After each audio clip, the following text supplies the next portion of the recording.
يعني. كنا نحن هون عم نتابع الاخبار وكنا نضحك انه يعني في ناس عايشين بكوكب ثاني.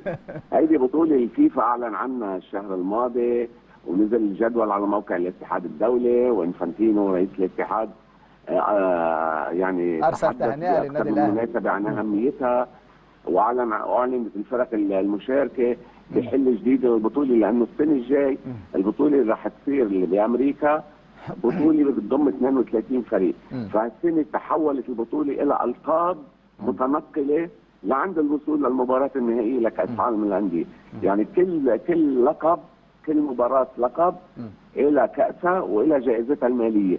لذلك هي بطوله رسميه رسميه رسميه حتى ينقطع النفس. بطوله تندرج ضمن بطولات الاتحاد الدولي لكرة القدم، والاهلي مشارك فيها بجدارة وحقق لقب رسمي جدا جدا جدا، وحيكون بخزائنه اللي ما بعرف اذا بعد بتساع القاب ولا لا.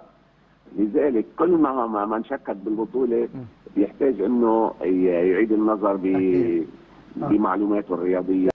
شوف وصل الحال بعضو اللجنة المنظمة لبطولة فيفا انتر كونتيننتال اللي فاز بيها النادي الأهلي أو بكاس أو بمباراة من مبارياتها، لكن كانت في حد ذاتها بطولة اللي هي 3 قارات، وبعد كده هننتقل لكاس التحدي ثم المباراة الختامية والنهائية أمام ريال مدريد بإذن الله.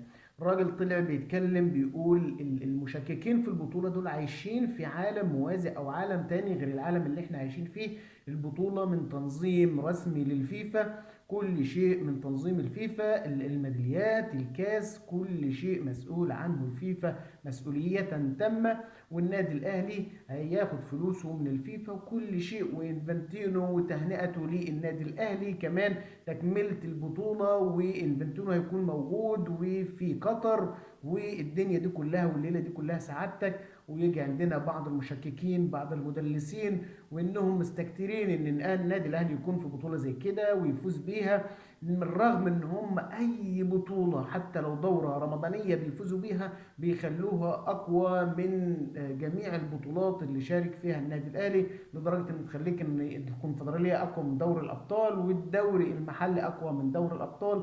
هم دول الزملكاويه ودماغهم اللي بيوصلوك لدرجه ان يخلي الناس يعني يقول لك هم عايشين في عالم تاني غير العالم اللي عايش فيه الناس كلها، شايفين حاجات احنا مش شايفينها. هم دول الزملكاويه والسواد الاعظم منهم اللي بيقللوا من انجازات النادي الاهلي وبطولاته. لكن هيئات النادي الاهلي عدى الموضوع ده من زمان، والنادي الاهلي باصص على هدف واحد بس، العالميه ومنافسه ريال مدريد على الالقاب.